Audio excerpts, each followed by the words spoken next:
the scissors made a sound like tearing silk. 17-year-old Sofia Rossi felt the cold metal against her neck before she understood what was happening. Then came the tug, the snap, and the sight of her own dark hair falling past her eyes in thick, severed chunks. "Oops," Madison Pierce said, holding the scissors up like a trophy. My hand slipped. The St. Catherine's Preparatory Academy library went silent.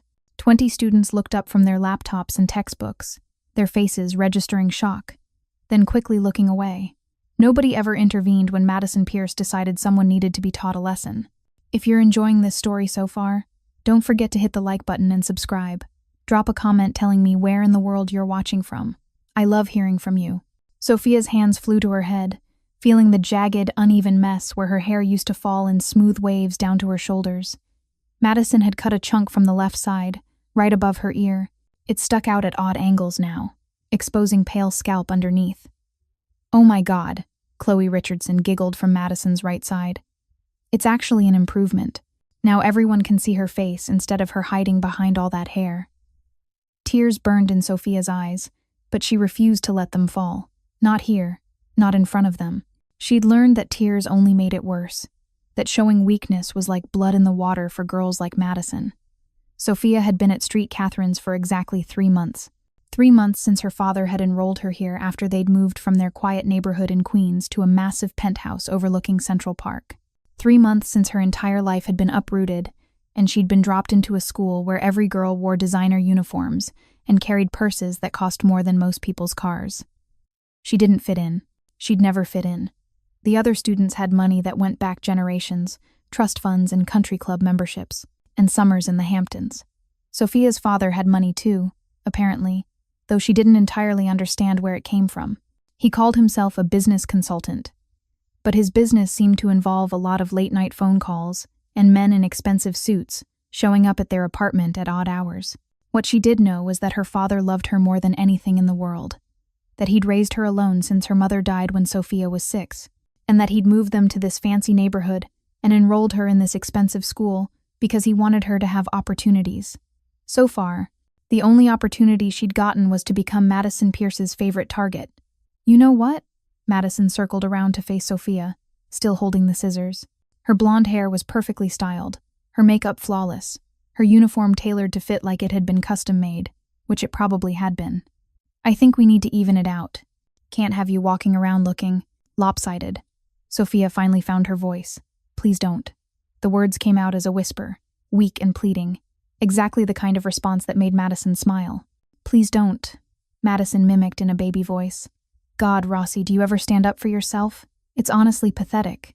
She reached for another section of Sofia's hair. Sofia jerked backward, her chair scraping against the polished hardwood floor. The sound echoed through the silent library. She stood up too fast, her backpack falling to the floor, spilling notebooks and pens across the ground. "I need to go," Sofia said, trying to keep her voice steady. She bent to gather her things, her face burning with humiliation as she felt everyone's eyes on her. "Running away again?" Chloe called out. "That's all you ever do, run and hide." Sofia's hands shook as she shoved books into her bag. A pen rolled away from her, stopping at Madison's designer shoe. Madison picked it up, examined it like it was something disgusting, then snapped it in half and dropped the pieces. "You don't belong here," Madison said quietly, leaning close enough that only Sofia could hear. "Your dad might have bought his way into this neighborhood, but everyone knows what he really is. Everyone knows your family is trash, pretending to be something they're not." The words hit harder than the hair cutting. Sofia had suspected that people talked about her father, whispered about where his money came from, and made assumptions about his consulting business. But hearing it said out loud made it real in a way that twisted something painful in her chest. She grabbed her bag and ran. Behind her, she heard Madison's laughter, bright and cruel. Heard Chloe say something that made the other students laugh. Heard the library door swing shut behind her, cutting off the sound but not the memory. The hallway was empty. Classes were in session, and the polished marble floors stretched out before her like an ice rink. Sofia's footsteps echoed as she walked quickly toward the nearest bathroom, her hand still pressed against the ruined side of her head. Inside the bathroom, she finally looked in the mirror. It was worse than she'd thought. The chunk Madison had cut was easily 3 inches long and completely uneven. It stuck out from the side of her head like someone had taken a lawnmower to it. The rest of her hair hung normally on the right side, which only made the left side look more horrific by comparison. Sofia tried to smooth it down, tried to tuck it behind her ear, tried to do anything that would make it less obvious. Nothing worked. There was no hiding this. She pulled out her phone with trembling hands and opened the camera app, angling it to see the full damage. Her reflection stared back at her, pale and shocked, her dark eyes too big in her face, her lips pressed together to keep from crying. This was going to follow her forever. By tomorrow, everyone in school would know. The photos would be on social media within hours. Madison would make sure of it. Sofia thought about calling her father, but what would she say? That she'd let someone cut her hair? That she hadn't fought back, hadn't defended herself, had just sat there frozen like always? Her father had taught her to be strong. He'd taught her self-defense moves, made her practice them until she could execute them perfectly. He'd told her that Rossi women didn't let people push them around, that her mother had been fierce and brave, and Sofia needed to honor that. But knowing how to throw a punch and actually throwing one were different things, especially when you'd spent your whole life trying to be invisible, trying not to make waves, trying to convince yourself that if you just stayed quiet enough, people would leave you alone. It had never worked, not at her old school, and not here. Sofia splashed cold water on her face and took several deep breaths. She had two options: go back to class and face everyone, or call her father to pick her and up early. The thought of sitting through another 3 hours of classes, of walking through hallways while people stared and whispered, made her stomach turn. But calling her father felt like admitting defeat, like proving Madison right that she was weak, that she didn't belong here. Her phone buzzed. A text from an unknown number, but she knew who it was from. Nice haircut, charity case. Should have stayed in Queens where you belong. Another buzz. This time, a photo. Madison had taken a picture of Sofia from behind, the ruined chunk of hair clearly visible, and added a caption, "When you can't afford a real salon." Sofia's vision blurred. She gripped the edge of the sink, knuckles white, breathing too fast. The bathroom door opened. "Oh, sweetie.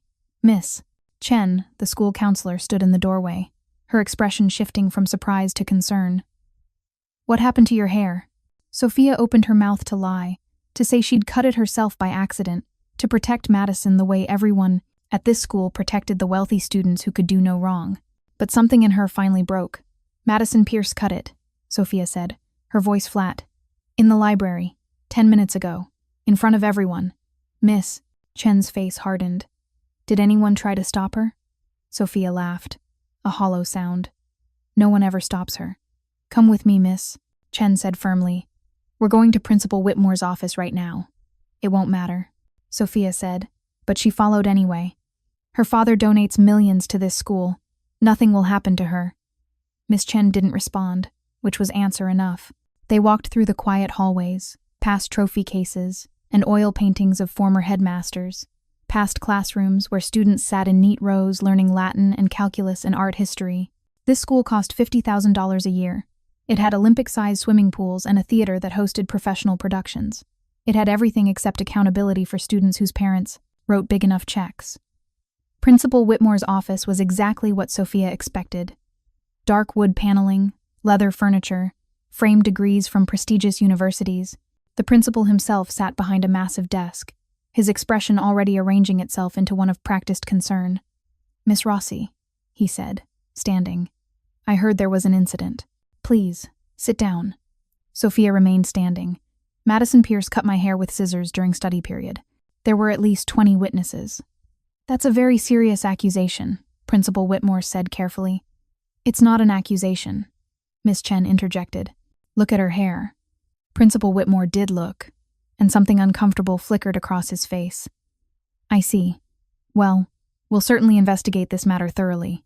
Miss Rossi, why don't you call your father to pick you up for the day, and we'll schedule a meeting tomorrow to discuss." "To discuss what?"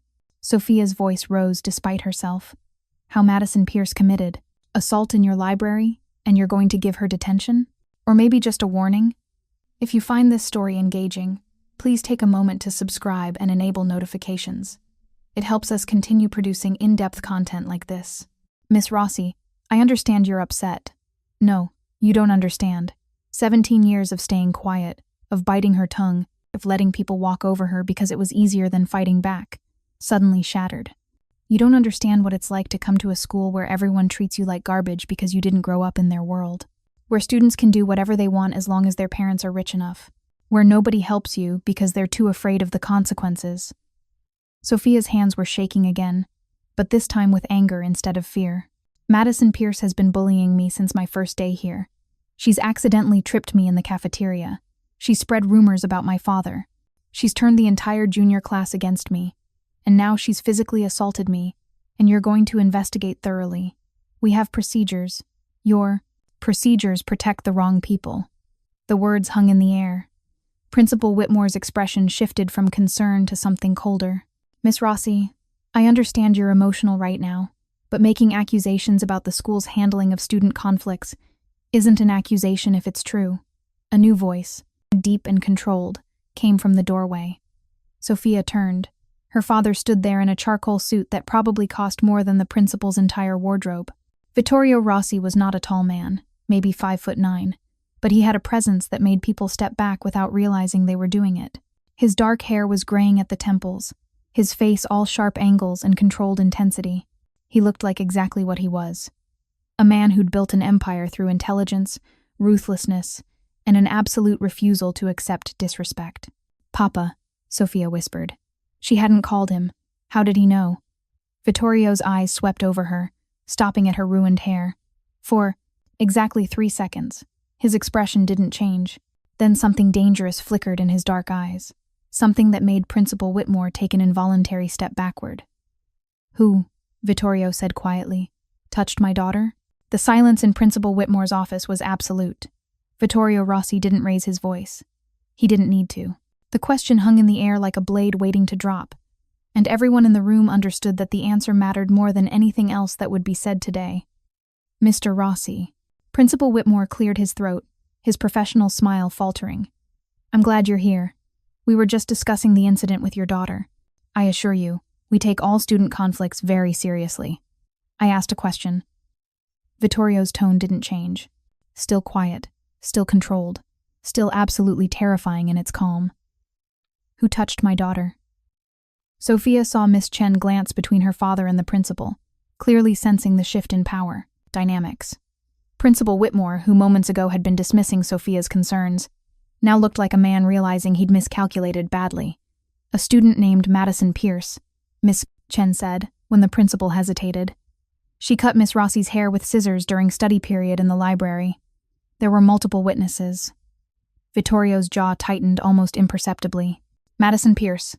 He said the name like he was memorizing it, filing it away. "And what action has been taken?" "We were just beginning our investigation," Principal Whitmore started. "Investigation." Vittorio stepped fully into the office, and Sofia noticed how the principal subtly moved backward, putting his desk between himself and her father. "My daughter's hair has been cut off. There were 20 witnesses. What exactly needs investigating?" "Mr. Rossi, I understand your concern, but we have protocols. We need to speak with all parties involved, gather statements, ensure we have the full picture before making any disciplinary decisions." "The full picture," Vittorio repeated. He moved to Sofia's side, his hand gentle on her shoulder. "Sofia, tell me what happened. All of it." Sofia's throat tightened. Her father's hand on her shoulder was warm, solid, safe. She'd spent 3 months trying to handle this herself, trying to be strong enough not to burden him, trying to prove she could navigate this new world without his help. She'd failed. "Madison's been bullying me since I started here," Sofia said quietly. "Today in the library, she came up behind me during study period and cut my hair. Then she took pictures and sent them to people. She told me I don't belong here, that everyone knows our family is trash." Vittorio's hand tightened slightly on her shoulder. When he spoke, his voice was still calm, but something underneath it made the air feel colder. "And where were the teachers during this?" "There was a librarian," Sofia said. "She saw it happen. She didn't stop it." "I see." Vittorio turned back to Principal Whitmore. "So my daughter was assaulted in your library, in front of school staff, and no one intervened. Then she came to your office for help, and your response was to suggest she go home while you investigate. Is that accurate?" "Mr. Rossi, you have to understand. Madison Pierce's family has been part of Street, Catherine's community for 3 generations. I don't care if her family built this school brick by brick." Vittorio's voice dropped even lower. She put her hands on my child. She humiliated her. She assaulted her. And you're protecting her because her parents donate money." Principal Whitmore's face reddened. "I'm not protecting anyone. I'm following proper procedures. Your procedures are designed to protect wealthy students from consequences." Vittorio pulled out his phone, typed something quickly, then looked back at the principal. "Let me tell you how this is going to work. You're going to bring Madison Pierce to this office right now. You're going to call her parents, and you're going to explain to all of them exactly what happened and what the consequences will be." "Mr. Rossi, I can't just summon students." "Yes, you can. You're the principal." Vittorio's eyes were cold, flat, absolutely unyielding. "Or would you prefer I call the police and file assault charges against a minor? Because I'm happy to do that instead. I'm sure the local news would be very interested in a story about Street Catherine's Preparatory Academy allowing students to physically attack each other without consequences." Sofia saw the exact moment Principal Whitmore realized he was dealing with someone who wasn't going to be dismissed or placated with empty promises. Her father had that effect on people. It was one of the reasons she'd never asked too many questions about his business. "I'll have Madison brought to the office," Principal Whitmore said, reaching for his phone. His hand shook slightly. While they waited, Vittorio guided Sofia to a chair and crouched in front of her, his hands gentle as he examined her hair. His expression didn't change, but Sofia saw the muscle in his jaw working. "Papa, I'm sorry," she whispered. "I should have called you, but I thought I could handle it." "No." His voice was firm but not angry. "You have nothing to apologize for. Nothing. You understand me? But if I'd been stronger, if I'd fought back..." "Sofia." He waited until she met his eyes. "What happened today is not your fault. Not in any way. The person who should have been stronger was the adult who watched this happen and did nothing. The person who should have fought back was every student who witnessed it and stayed silent." He brushed a gentle thumb across her cheek, wiping away a tear she hadn't realized had fallen. "You are my daughter. You are a Rossi. And Rossis do not accept disrespect. Not from anyone." There was a knock at the door. "Miss." Chen opened it, and Madison Pierce walked in, flanked by the vice principal, Mr. Harrison. Madison's expression was carefully arranged into one of confusion and innocence, but when she saw Vittorio, something flickered across her face. Fear, maybe, or recognition. "What's this about?" Madison asked, her voice taking on a wounded quality. "I was pulled out of AP Chemistry. Sit down." Vittorio didn't move from his position near Sofia, but his words cut through Madison's performance like a knife. Madison hesitated, clearly not used to being spoken to like that. She looked to Principal Whitmore for support. "Miss Pierce," Principal Whitmore said weakly, "please have a seat. We need to discuss an incident that occurred in the library today." Madison sat, arranging her features into a perfect mask of concern. "What incident?" "I don't know what you're talking about." Vittorio pulled out his phone and held it up. On the screen was the photo Madison had taken of Sofia's ruined hair, complete with the mocking caption. "This incident," Madison's carefully constructed. Innocence cracked. That's not someone must have used my phone." "Don't." Vittorio's voice was soft, dangerous. "Don't insult my intelligence by lying. You took this photo. You sent it to multiple students. And before that, you cut my daughter's hair with scissors in front of 20 witnesses." "It was an accident," Madison said quickly. "I was holding the scissors and they slipped. You told her she doesn't belong here. You called her trash. You've been bullying her for 3 months." Vittorio stepped closer, and Madison pressed back in her chair. "Those sound like deliberate choices, not accidents." "Mr. Rossi, I think we should wait for Madison's parents before Principal Whitmore started." "No." Vittorio's phone buzzed. He glanced at it, and something like satisfaction crossed his face. "Actually, we're going to address this right now. Miss Pierce, you're going to apologize to my daughter. A real apology, not whatever performance you were planning." Madison's face flushed with anger and embarrassment. "I don't have to do anything." "Yes, you do." Vittorio's tone remained calm, but something in it made everyone in the room go still. "Because the alternative is that I press charges for assault, file a civil suit for emotional damages, and ensure that every college you apply to receives a complete report of your behavior here." "You can't do that," Madison said, but her voice wavered. "I can do exactly that, and I will." Vittorio moved to the window, looking out at the manicured grounds of Street Catherine's.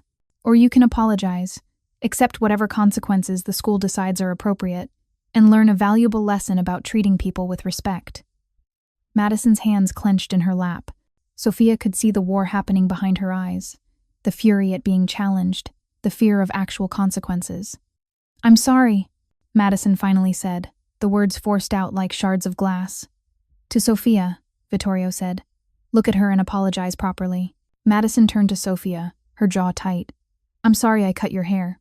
And for making fun of you. And sending the photo. It wasn't a good apology. It wasn't sincere." But Sofia saw something in Madison's face she'd never seen before. Uncertainty. For the first time since Sofia had met her, Madison Pierce wasn't sure she was untouchable. "Thank you," Sofia said quietly, not because she forgave Madison, but because her father was teaching her something about dignity and grace even in moments like this. "Now," Vittorio turned back to Principal Whitmore. "What are the consequences?" Principal Whitmore looked like he wanted to be anywhere else. "We'll need to consult with the school board, review our disciplinary policies." "Suspension," Vittorio said flatly. "Minimum 2 weeks. Madison Pierce is suspended for assault, harassment, and using school property to distribute harmful content. It goes on her permanent record, her parents are notified, and every student who witnessed the incident and did nothing gets a lesson on bystander intervention." "Mr. Rossi, I don't have the authority to make those decisions unilaterally, then get someone who does." Vittorio's phone buzzed again. He glanced at it and allowed himself a slight smile. "Actually, that won't be necessary. The school board chair just confirmed they're convening an emergency meeting this afternoon. I believe you're expected to attend." Principal Whitmore's face went pale. "How did you—" "I make it my business to know who makes decisions." Vittorio moved toward the door, gesturing for Sofia to follow. "Sofia will be taking the rest of the day off. When she returns tomorrow, I expect the situation to be resolved. If it's not, if my daughter faces any retaliation or continued harassment, I will personally ensure that Catherine's Preparatory Academy understands the cost of failing to protect its students." He paused at the door, looking back at Madison. "And Miss Pierce, if you ever come near my daughter again, if you ever speak to her, look at her wrong, or so much as breathe in her direction, you'll discover that there are consequences in this world that don't come from school administrators. Do you understand?" Madison nodded, her face white. "Good." Vittorio placed his hand on Sofia's shoulder and guided her out of the office. They walked through the empty hallways in silence. Sofia's mind was spinning, trying to process everything that had just happened. Her father had dismantled Principal Whitmore's authority in less than 15 minutes, forced Madison Pierce to apologize, and apparently had enough influence to convene an emergency school board meeting. She'd known her father was powerful. She just hadn't understood how powerful. They reached his car, a black Mercedes with tinted windows. His driver, Marco, stood beside it, his expression neutral but his stance protective. When he saw Sofia's hair, his jaw tightened, but he said nothing. "Take us home," Vittorio said quietly. Inside the car, Sofia finally broke. The tears she'd been holding back for hours spilled over, and suddenly she was sobbing, great gasping breaths that shook her whole body. All the fear and humiliation and anger poured out in waves. Vittorio pulled her close, letting her cry into his expensive suit. His hand stroked her hair, careful of the ruined section, his touch gentle in a way that contrasted sharply with the controlled fury he'd displayed in the principal's office. "It's over now," he murmured. "It's over, Piccolina. You're safe." "Why didn't I fight back?" Sofia's voice was muffled against his shoulder. "Why did I just sit there and let her do it?" "Because you're 17 years old and you were scared." Vittorio pulled back to look at her face. "Because you've been taught to respect authority and follow rules, and bullies like Madison Pierce exploit that. There's no shame in being caught off guard by cruelty. But you would have fought back. Mama would have fought back." Something painful flickered across Vittorio's face at the mention of Sofia's mother. "Your mother was the strongest person I ever knew. She was also kind, compassionate, and believed in giving people chances they didn't deserve." He tucked a strand of Sofia's hair behind her ear. "You're exactly like her. And that's not a weakness, Sofia. That's a strength. It doesn't feel like strength. Strength isn't always loud or violent. Sometimes strength is surviving each day in a place that doesn't want you. Sometimes it's holding on to your kindness even when others are cruel. Sometimes it's knowing when to ask for help." He wiped her tears with his thumb. "You're stronger than you know." Sofia leaned back against the leather seat, exhausted. Through the tinted windows, she watched Manhattan slide past, the city her father had conquered through means she didn't fully understand. "Papa," she said quietly, "what you did today, in the principal's office, that wasn't just normal parent stuff, was it?" Vittorio was quiet for a long moment. "No," he finally said. "It wasn't. People are afraid of you." "Yes. Should I be afraid of you?" He looked at her, and his expression softened into something achingly tender. "Never. Everything I do, everything I am, it's all to protect you, to make sure you never have to be afraid of anything." Sofia thought about Madison's face when Vittorio had threatened her, about Principal Whitmore's shaking hands, about how quickly an emergency school board meeting had been arranged with a single phone call. "What do you do, Papa?" "Really?" Vittorio's hand found hers. "I solve problems for people who can't solve them themselves. I protect those who need protection. And I ensure that people who hurt others face consequences." He squeezed her hand. "But we don't need to talk about that now. Right now, we need to get you home and fix your hair." The car pulled up to their building, a luxury high-rise with doormen who nodded respectfully to Vittorio and smiled kindly at Sofia. They rode the elevator to the penthouse in silence, and when they walked through the door, Sofia was hit by the familiar comfort of home. Their apartment was beautiful but lived in. Family photos lined the walls, showing Sofia at every age, and in the older ones, her mother with her bright smile and dark eyes so much like Sofia's. The furniture was expensive but comfortable, chosen for function rather than show. "Go change," Vittorio said gently. "Get comfortable. I'm going to make some calls, and then we'll figure out what to do about your hair." Sofia nodded and headed to her room, closing the door behind her. She sat on her bed, still wearing her street, Catherine's uniform, and finally allowed herself to breathe. Her phone buzzed, multiple texts from unknown numbers, all variations of the same message. "Heard your dad flipped out on Whitmore. Madison's going to destroy you. You're dead when you come back to school. Daddy, can't protect you forever, charity case." Sofia stared at the messages, her stomach churning. Maybe her father had won the battle today, but the war was far from over. Madison had friends, allies, people who would make Sofia's life miserable out of loyalty or fear. She thought about telling her father, but he'd already done so much, already exposed himself in ways that made her uncomfortable, already shown the school exactly who he was and what he was capable of. Maybe she could handle this part herself. Maybe if she just kept her head down, ignored the messages, avoided Madison and her friends, things would eventually settle down. She changed into comfortable clothes, pulled her damaged hair into a lopsided ponytail that at least hid the worst of it, and ventured back into the living room. Vittorio stood by the floor-to-ceiling windows, phone pressed to his ear, speaking in rapid Italian. Sofia caught fragments. "Needs to be handled carefully. Make an example. Protected at all costs." When he saw her, he ended the call immediately. "Feeling better?" "A little." Sofia moved to stand beside him, looking out at the city. From this height, Manhattan looked almost peaceful, the chaos and cruelty invisible from above. "What happens now?" "Now," Vittorio said, "we make sure this never happens again." Sofia didn't ask what that meant. Part of her didn't want to know.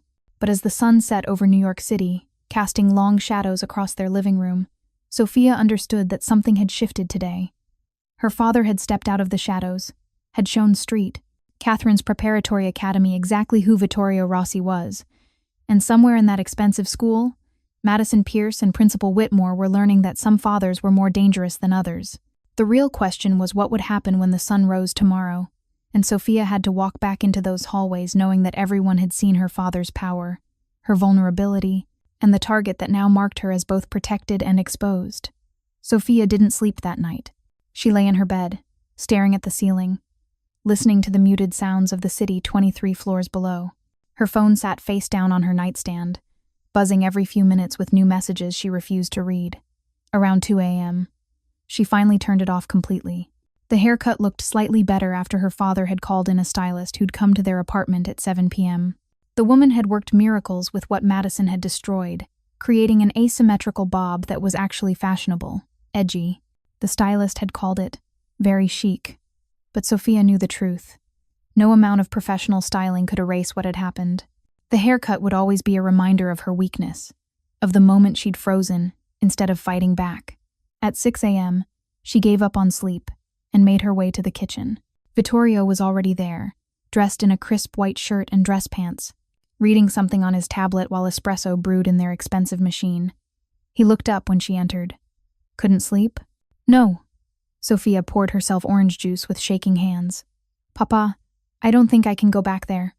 Vittorio set down his tablet. You don't have to. We can transfer you to another school. Public school in the neighborhood, private academy in a different borough, online classes, whatever you want. The offer was genuine. Sofia could hear it in his voice. If she asked, her father would pull her out of Street Catherine's today. No questions asked, no judgment. But that felt like running, like letting Madison win. What happened to Rosses don't accept disrespect? Sofia asked, trying for humor but landing somewhere near desperation. There's a difference between accepting disrespect and choosing your battles.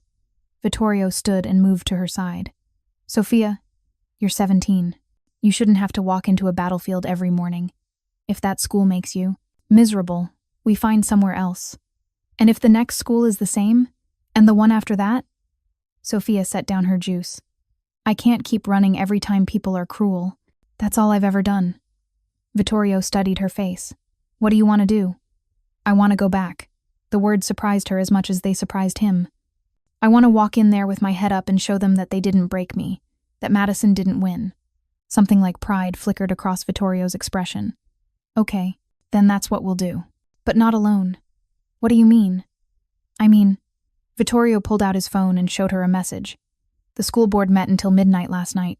Madison Pierce has been suspended for 2 weeks with mandatory counseling before she can return. 3 students who witnessed the incident and posted about it on social media are also suspended for cyberbullying.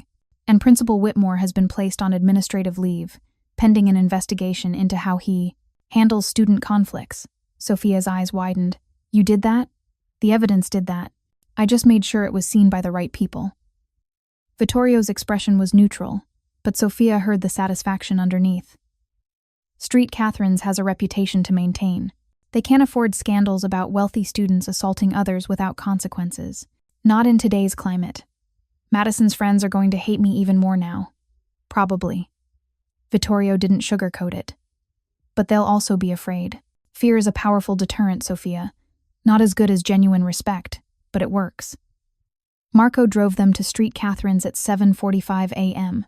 Sofia sat in the back seat, her stomach churning, her hands clenched so tightly her nails dug into her palms. Her new haircut was styled perfectly. Her uniform was immaculate, but inside she felt like she was walking toward an execution. When they pulled up to the school's entrance, Vittorio didn't immediately let her out. Remember, he said quietly, you're not alone. If anything happens, anything at all, you call me.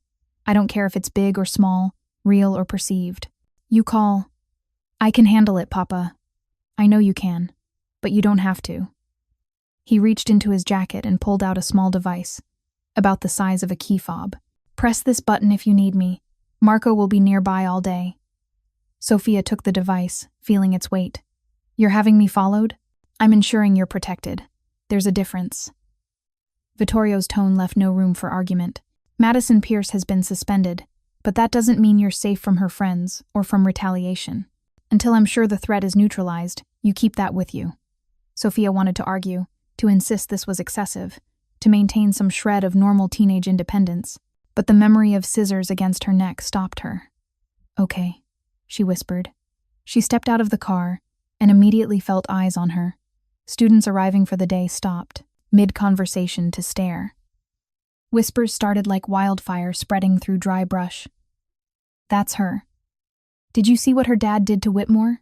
Madison got suspended because of her. Who does she think she is? Sofia forced herself to keep walking. Through the front doors, past the trophy cases, toward her locker. Each step felt like moving through water, heavy and exhausting. At her locker, she found a note taped to the door. Snitch. She pulled it down, crumpled it, and threw it in the nearest trash can. Opened her locker. Someone had filled it with cut hair, dark strands that looked suspiciously like they might have been taken from the salon trash after her haircut was fixed.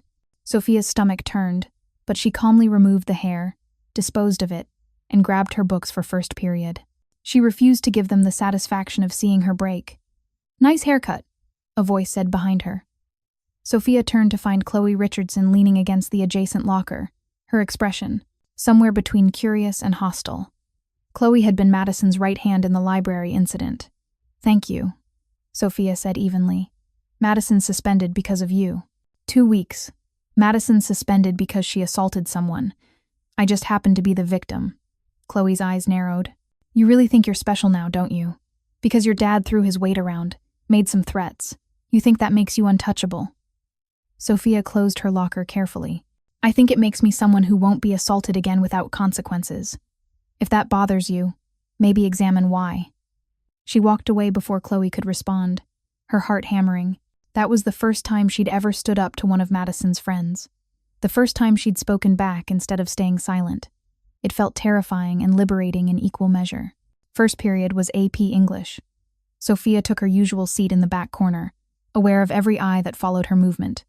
Miss Patterson, the teacher, gave her a sympathetic smile that somehow made everything worse.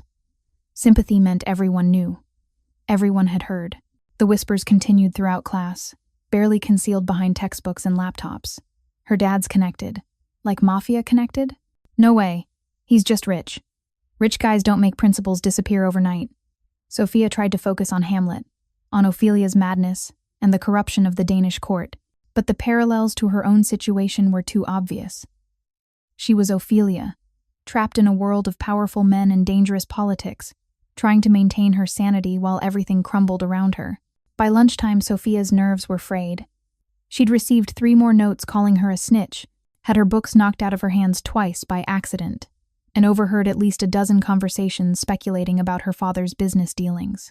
She took her lunch to the library, the scene of yesterday's crime, and found a quiet corner table, the same table where Madison had cut her hair. She sat there deliberately, reclaiming the space. The librarian, Mrs. Chen, approached hesitantly. "Sofia, I want to apologize. I should have intervened yesterday. I should have stopped Madison immediately." Sofia looked up at the older woman, seeing genuine remorse in her eyes. "Why didn't you?" "Mrs. Chen sat down across from her. "Because I've worked here for 15 years, and I've learned that intervening with students like Madison Pierce only creates more problems. Her parents complain to the board, threaten funding, make life difficult for staff." She paused. "That's not an excuse. It's cowardice. And I'm sorry." "Thank you," Sofia said quietly, "for apologizing. Your father made quite an impression on the administration. He has a way of doing that." Mrs. Chen studied her. "You know, in all my years here, I've seen dozens of students get bullied. Mostly, their parents complain, maybe threaten to pull them out, but nothing really changes. The wealthy, kids stay protected, and the victims either adapt or leave." She smiled slightly. "Your father didn't follow that script." "No," Sofia agreed. "He doesn't really follow anyone's script." After Mrs. Chen left, Sofia tried to eat, but her appetite was gone. She pulled out her phone, turned it on, and immediately regretted it. 47 new messages, most from numbers she didn't recognize. She scrolled through them, her stomach sinking with each one. "You're going to regret this. Madison has friends. Watch your back. Your dad can't be everywhere. Charity Case thinks she's queen now. Someone needs to remind her where she belongs." One message was different. It came from a blocked number and simply read, "Window. Now." Sofia looked toward the library windows that overlooked the school's courtyard. A figure stood there, barely visible behind the glass. As Sofia watched, the figure raised a phone, clearly taking photos of her. Her hand went to the panic button Vittorio had given her. She should press it, call her father, let him handle this. But what would that prove? That she couldn't last a single day without running to Daddy for protection? Instead, Sofia stood and walked toward the window. The figure didn't move, just kept filming. When Sofia got close enough, she saw it was Emma Hartley, another one of Madison's circle. Sofia stood at the window and stared directly at Emma, refusing to look away, refusing to show fear. After a long moment, Emma lowered her phone and disappeared from view. Small victory, but a victory nonetheless. The afternoon passed in a blur of hostile stares and whispered conversations. By the time the final bell rang, Sofia felt like she'd run a marathon. Every muscle was tense, every nerve frayed from constant vigilance. She made her way to the school's front entrance where Marco would be waiting. The crowd of students parted around her like she carried an invisible force field. Some out of fear, others out of contempt. none out of kindness. "Sofia!" a voice called out. She turned to see a girl from her chemistry class, Priya Anand, jogging to catch up. Priya had never spoken to her before, had been part of the neutral zone of students who neither bullied Sofia nor defended her. "Hey," Priya said, slightly out of breath. "I just wanted to say, what Madison did was horrible, and I'm sorry I didn't say anything when it happened. I should have." Sofia blinked, surprised. "Thank you. Also," Priya lowered her voice, "heads up. Madison's friends are planning something. I don't know what, but I heard Chloe and Emma talking in the bathroom. They said your dad can't protect you from everything. When are they planning whatever they're planning? I don't know. Just be careful, okay?" Priya squeezed Sofia's arm briefly, then disappeared back into the crowd before Sofia could respond. Sofia's hand found the panic button in her pocket. She should tell her father. This was exactly the kind of threat he'd warned her about. But part of her wanted to prove she could handle it, that she wasn't helpless, wasn't weak, wasn't the frightened mouse who'd let Madison cut her hair without fighting back. Marco was waiting at the curb in the Mercedes. He opened the door for her, his expression unreadable behind dark sunglasses. "How was your day, Miss Sofia?" "Survived it," she said, sliding into the back seat. "That's all we can ask for sometimes." The drive home took them through Manhattan traffic, giving Sofia time to decompress. Her phone buzzed again. Another message from a blocked number. "Your dad made a big mistake yesterday. People like you don't win against people like us. You'll learn that soon enough." Sofia's hands shook as she deleted the message, then deleted all the others, then turned off her phone again. When they arrived at the building, Vittorio was waiting in the lobby. He must have left work early, which he never did. One look at Sofia's face and he guided her to the elevator without a word. Inside their apartment, Sofia finally broke. "They hate me," she said, her voice cracking. "Everyone hates me. Madison's suspended, but her friends are making my life hell, and other students think I'm a snitch, and someone filled my locker with hair. And breathe," Vittorio said firmly, his hands on her shoulders. "Sofia, breathe." She gulped air, trying to slow her racing heart. "Tell me everything," he said. "Start from when you arrived this morning." Sofia recounted the day in detail. The notes, the whispers, the hair in her locker, Emma filming her, Priya's warning about Madison's friends planning something. With each detail, she watched her father's expression grow colder, more controlled, more dangerous. When she finished, he was silent for a long moment. "You should have called me," he finally said. "I wanted to prove I could handle it." "And did you? Handle it?" Sofia thought about the panic attacks she'd barely controlled, the messages that made her hands shake, the constant fear that had followed her through every hallway. "I survived the day. Survival isn't the same as handling it." Vittorio pulled out his phone. "This ends now. Papa, what are you going to do?" He didn't answer, just made a call. "Vincent, we have a situation at Street Catherine's. I need detailed information on Chloe Richardson, Emma Hartley, and every student who is close to Madison Pierce." A pause. "No, not tomorrow. Tonight. And I want surveillance on the school starting immediately. Anyone who approaches my daughter, I want to know who they are and what they're planning. You can't have the school under surveillance." Sofia protested. "That's necessary." Vittorio ended the call. "Sofia, these girls threatened you. They're planning something. I'm not going to wait to find out what it is. But you're going to make it worse. Don't you see? Every time you protect me, every time you use your power, it just proves I can't handle my own problems. It makes them hate me more. I don't care if they hate you." Vittorio's voice was hard. "I care that you're safe. I'm not safe if I'm isolated. I'm not safe if everyone's too terrified of you to even talk to me." Sofia's voice rose. "I wanted to prove I could do this myself, that I could be strong like you and Mama, but you won't let me." The words hung between them, sharp and painful. Vittorio's expression shifted. Surprise, then something that looked almost like pain. "You think I'm not letting you be strong? You're not letting me try. You solve everything before I get a chance to figure it out myself. Yesterday in the principal's office, you handled Madison and Whitmore, and it was amazing, but it also meant I didn't have to. Today at school, I knew you had Marco following me, knew you'd given me a panic button, knew that if anything went wrong, you'd swoop in and fix it." Sofia's voice cracked. "I'm 17 years old, and I can't even defend myself from mean girls without my father threatening their entire families." How am I supposed to learn to be strong if you're always fighting my battles? Vittorio was quiet for a long time. When he spoke, his voice was softer than Sofia had ever heard it. When your mother died, you were 6 years old. Too young to remember much about her, but I remember everything. I remember watching her get weaker every day, watching the cancer destroy her, and being completely powerless to stop it. He moved to the window, his back to Sofia. I'm a powerful man, Sofia. I've built an empire. I have resources most people can't imagine, but I couldn't save her. All my money, all my connections, all my power, and I couldn't keep her alive. His hands clenched at his sides.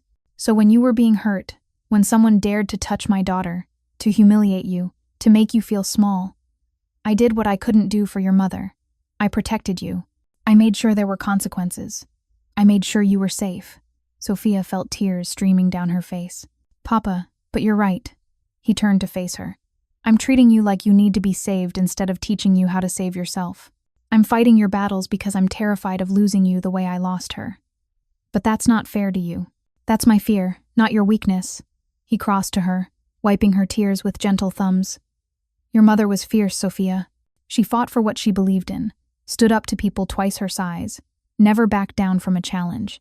You are exactly like her, and I need to trust that she passed that strength to you, even if watching you fight your own battles terrifies me.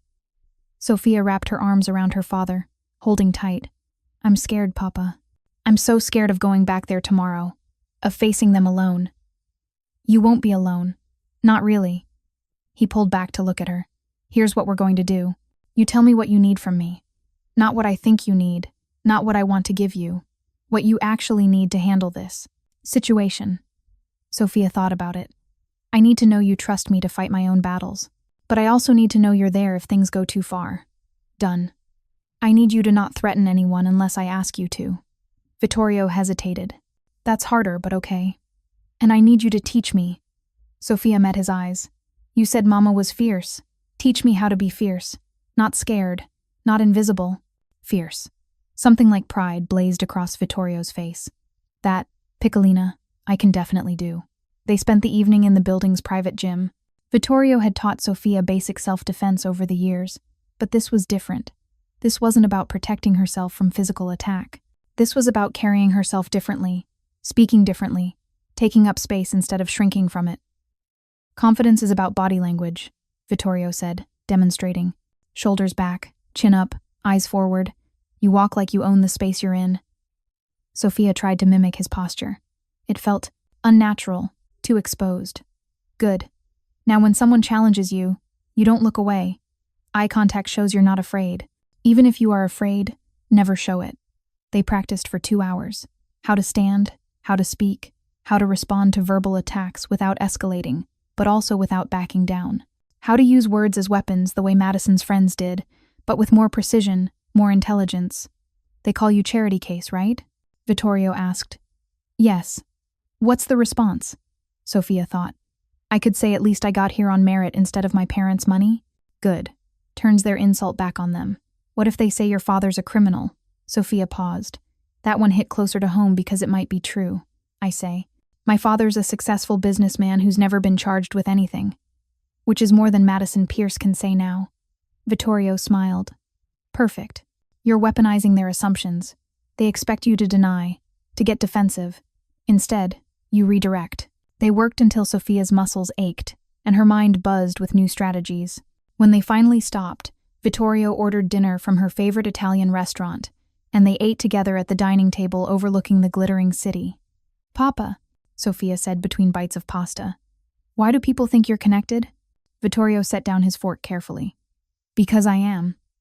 The simple honesty shocked her. To what? To people who operate outside conventional business structures. To organizations that have existed in New York for generations. To families who help each other in ways that aren't always legal. He met her eyes. I've never lied to you, Sofia. I just haven't told you everything. Are you? She couldn't say the word. Mafia. Mob. Organized crime. I'm a businessman who sometimes works with people society frowns upon. I facilitate deals, solve problems, ensure that certain interests are protected. He leaned back. Does that frighten you? Sofia thought about it. About the power her father wielded, the way people responded to him, The resources he could summon with a phone call. No. It explains things, though. Like what? Like why you knew exactly how to handle Principal Whitmore. Why Marco's always armed. Why our building has security that rivals the Pentagon. She smiled slightly. Why Madison Pierce looked terrified when you threatened her. She should be terrified. Vittorio's expression hardened. Anyone who hurts you should be. They finished dinner in comfortable silence. Afterward, Sofia retreated to her room and did something she hadn't done since elementary school. She called her best friend from her old neighborhood in Queens. Sofia. Jasmine's voice was warm, familiar, home. Oh my God, I was hoping you'd call. I saw some stuff on social media about you. Are you okay? Sofia filled her in on everything. The bullying, Madison, the haircut, her father's intervention, the aftermath. Jasmine listened without interrupting, making sympathetic noises in all the right places. Girl, Jasmine said when Sofia finished, your dad went full Mafia on them. That's amazing. It's complicated. Why? Because now everyone knows your dad's powerful? Sofia, everyone at your old school already knew. We just didn't care because Mr. Rossi was always cool to us, always helped when people needed it. Remember when my brother got in trouble and your dad made it go away? Or when Mrs. Pacheco was going to lose her apartment and suddenly her landlord dropped the eviction? Sofia did remember. Her father's consulting work had often involved helping their old neighbors. She'd just never connected those acts of generosity with the same power he'd used against Madison Pierce. Those rich kids at your fancy school are mad because they're used to being the powerful ones, Jasmine continued. They're not used to someone having more power than their parents' money. But that's their problem, not yours. I just want to be normal. Sofia, baby, you're the daughter of Vittorio Rossi. Normal was never going to be your life. The question is, are you going to let those mean girls make you feel small? Or are you going to own who you are? After they hung up, Sofia sat on her bed thinking about Jasmine's words. Own who you are. She'd spent 3 months at street. Catherine's trying to be invisible, trying to fit in, trying to make herself smaller so the wealthy students wouldn't notice her. What if she stopped trying to fit in? What if she stood out instead? The next morning, Sofia got dressed with purpose. She styled her new haircut to emphasize its edginess instead of hiding the asymmetry. She wore her uniform with confidence instead of apology. And when Marco drove her to school, she didn't slump in the back seat. She sat straight, chin up, ready. You look different today, Miss Sofia, Marco observed. I feel different. The school entrance was crowded with students arriving for the day. Sofia stepped out of the Mercedes and immediately felt eyes turned toward her. This time, she looked back, made eye contact, dared them to say something. Most looked away. She walked through the front doors with her shoulders back, her head high, taking up space instead of trying to disappear into corners. At her locker, she found another note. Rich bitch. Sofia pulled it down, read it, then turned to see Chloe Richardson watching from across the hallway. Looking for this? Sofia held up the note. Pretty unoriginal. Expected better from Madison's second-in-command. Chloe's eyes widened, clearly not expecting Sofia to confront her directly. Also, Sofia continued, her voice carrying, filling my locker with hair? That's just weird. Like, concerning levels of obsession. You might want to talk to someone about that. Several students nearby laughed. Not at Sofia, at Chloe. The shift in power was subtle but unmistakable. Chloe's face reddened. You think you're so special now? No, I think I'm tired of pretending to. Be small, so you feel big. Sofia closed her locker. Madison assaulted me and got suspended. If you want to follow in her footsteps, go ahead. My father already has lawyers on retainer. She walked away, her heart pounding, adrenaline singing through her veins. That was the first time she'd ever stood up to a bully head-on. The first time she'd used her father's power as a shield while fighting her own battle. It felt incredible. First period passed in a daze. Sofia couldn't focus on English literature because her mind kept replaying the confrontation with Chloe. She'd expected retaliation, escalation, something. Instead, Chloe had just stood there, speechless. By lunch, word had spread. Sofia heard whispers as she walked through the cafeteria. Did you hear what she said to Chloe? She called her obsessed. Madison's going to lose it when she finds out. Madison suspended. What's she going to do? Sofia took her lunch outside to the courtyard, claiming a bench in the sunshine. Other students gave her space, but this time it felt less like isolation and more like respect. Or at least, respect mixed with wariness. Priya appeared beside her. Mind if I sit? Please. They ate in comfortable silence for a moment before Priya said, "That thing with Chloe this morning was legendary. Everyone's talking about it. I just got tired of being scared." "It shows." Priya smiled. "For what it's worth, you're not the only one who's been bullied by Madison's crew. Most people just transfer out or suffer silently. You're the first person I've seen actually fight back. My father taught me some things last night. About confidence, about standing your ground. Your father seems intense." Sofia laughed.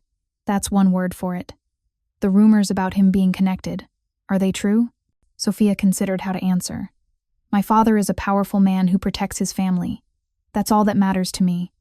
Priya nodded slowly. "Fair enough. Hey, some of us are getting together to study for the chemistry midterm tomorrow after school. If you want to join?" The invitation was small, simple, but it meant everything. Someone was reaching out, treating her like a normal student instead of a pariah or a threat. "I'd like that," Sofia said. The rest of the day passed without major incident. Small victories accumulated. A smile from a classmate in math, a teacher complimenting her analysis in history, a group project partner who actually talked to her instead of freezing her out. By the time the final bell rang, Sofia felt lighter than she had in months. She met Marco at the car, and this time she had a request. "Can we make a stop before going home? There's a bookstore in the village I want to visit, for the study group tomorrow." Marco called Vittorio to confirm, then nodded. "Of course, Miss Sofia." The bookstore was small, cramped, filled with used textbooks and study guides. Sofia browsed the chemistry section, looking for practice exams. She was so focused that she didn't notice the figure approaching until a voice said, "Sofia Rossi, finally found you alone." She turned to find a man in his 30s, expensive suit, cold eyes. Behind him, 2 more men blocked the narrow aisle. Sofia's hand went to the panic button in her pocket. "I wouldn't do that if I were you," the man said pleasantly. "We just want to talk. About your father. About some business arrangements that need to be discussed." "Who are you?" "Someone who works for people your father has inconvenienced." He stepped closer. "Tell Vittorio that his protection of you makes you a liability. That certain parties would prefer he step back from recent acquisitions in Brooklyn. That if he doesn't..." The man never finished his sentence. Marco appeared behind the other 2 men, his movement silent and lethal. Within seconds, both were on the ground, groaning. The man facing Sofia barely had time to register surprise before Marco had him against the bookshelf, forearm across his throat. "Miss Sofia," Marco said calmly, not even breathing hard. "Please wait outside. Your father will want to handle this personally." Sofia ran. Outside on the street, she pressed the panic button 3 times, her hands shaking so badly she almost dropped it. Pedestrians walked past, oblivious to what had just happened inside the bookstore. Within 5 minutes, 2 black SUVs arrived. 4 men in dark suits emerged, moving with military precision into the bookstore. Sofia stood frozen on the sidewalk, her heart hammering. Then Vittorio's Mercedes screeched to a stop at the curb. He was out of the car before it fully stopped, his eyes scanning her for injuries. "Are you hurt?" "No." "Marco," he stopped them. "Papa, who were those men?" Vittorio's expression was thunderous. Business rivals who made a catastrophic mistake. He guided her into the Mercedes. "Marco, status?" Marco emerged from the bookstore, adjusting his jacket. 3 targets secured. They'll be transported to the Bronxing. Usual location for conversation. "Good. Find out who sent them. Find out what they know. And make sure they understand that my daughter is completely off limits for business negotiations." As they drove away, Sofia finally let herself shake. "They said you've inconvenienced certain parties, that I'm a liability because you protect me. They're wrong." Vittorio's voice was hard, final. "You're not a liability. You're my greatest strength and my only weakness, which makes you dangerous to threaten and foolish to approach." "Papa, what's happening?" "First Madison at school, now these men. Is this because you helped me? Because you stood up to the school?" "No." Vittorio reached for her hand. "This is because people think they can use you to control me. They see a 17-year-old girl and think she's an easy target. What they don't understand is that touching you doesn't give them leverage. It gives me permission to destroy them completely." Sofia stared at her father, seeing him, clearly for the first time. Not just the protective parent, not just the successful businessman, but the powerful, dangerous man who commanded respect through force and fear. "I'm never going to be normal, am I?" "No," Vittorio said honestly.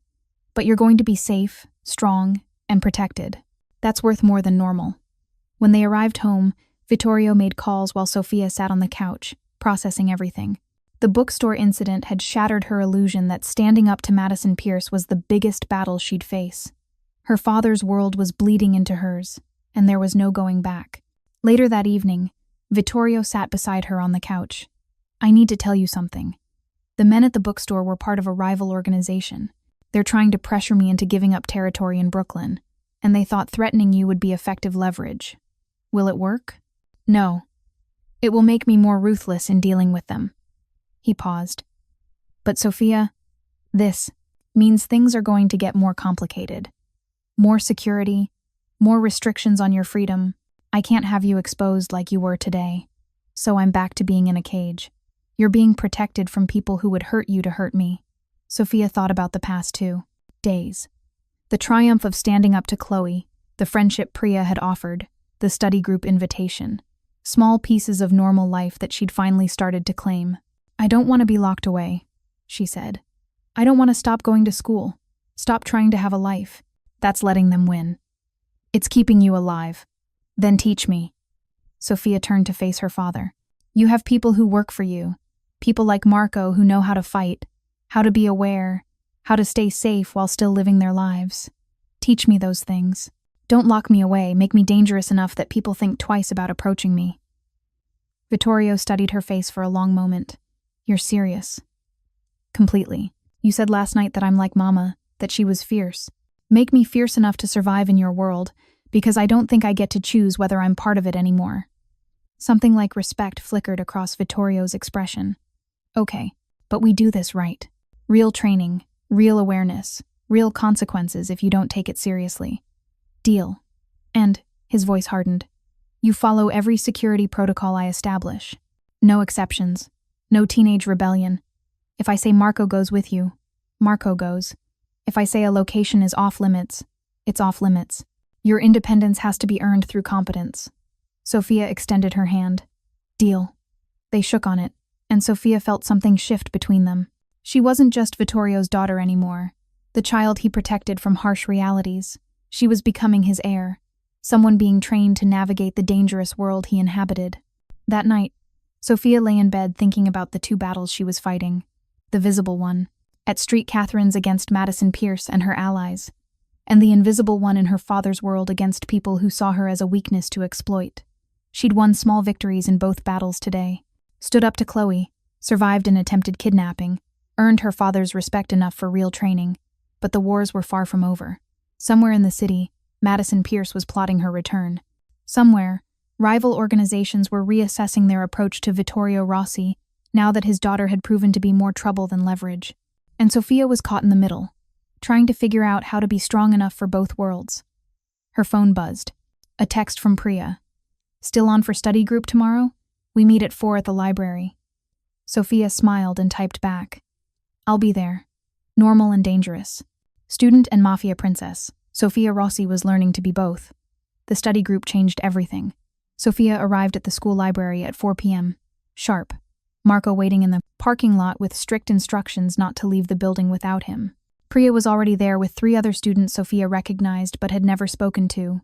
David Chen from AP Calculus, Aisha Okonkwo from her chemistry class, and surprisingly, James Whitmore, Principal Whitmore's son. Hey, Priya said warmly. Everyone, this is Sofia. James stood and extended his hand. I know we've never formally met. I wanted to apologize for everything. My father's handling of your situation was inexcusable. Sofia shook his hand, surprised. You don't have to apologize for him. Yeah, I do. He's been placed on administrative leave. And honestly, it's about time someone held him accountable. James smiled ruefully. Street. Catherine's has been protecting bullies for as long as I can remember. What your father did, forcing the board to actually look at the evidence, it's changing things.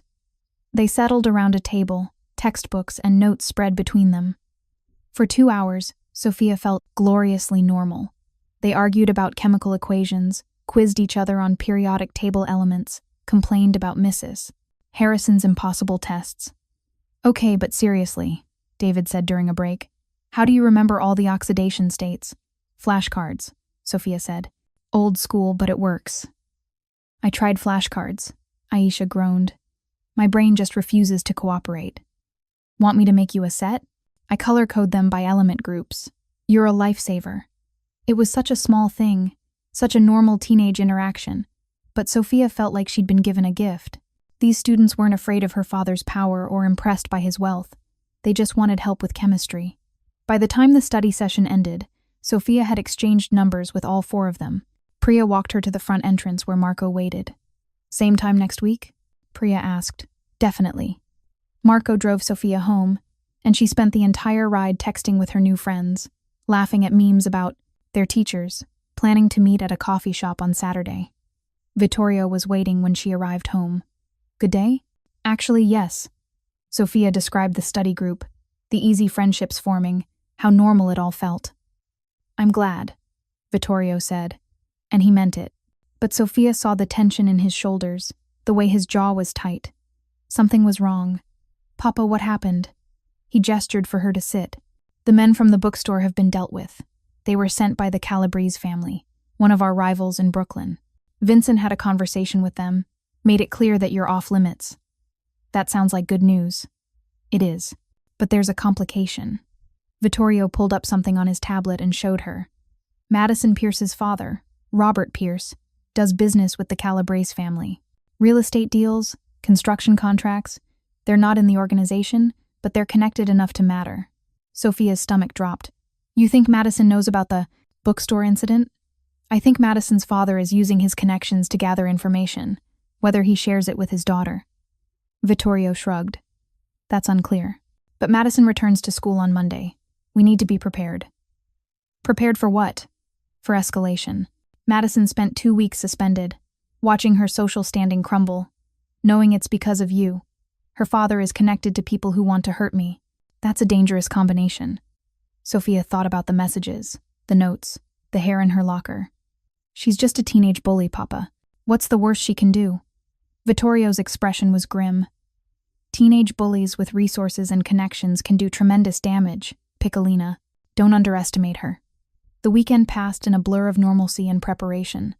Saturday, Sofia met Priya, Aisha, and David at a coffee shop in Greenwich Village. They studied, gossiped about school, and for a few hours, Sofia forgot about Madison Pierce and rival crime, families, and panic buttons. Marco sat at a nearby table, pretending to read a newspaper while actually watching every person who came through the door. Sunday, Vittorio began Sofia's real training. They spent 6 hours in the building's private gym with Marco and 2 other security specialists.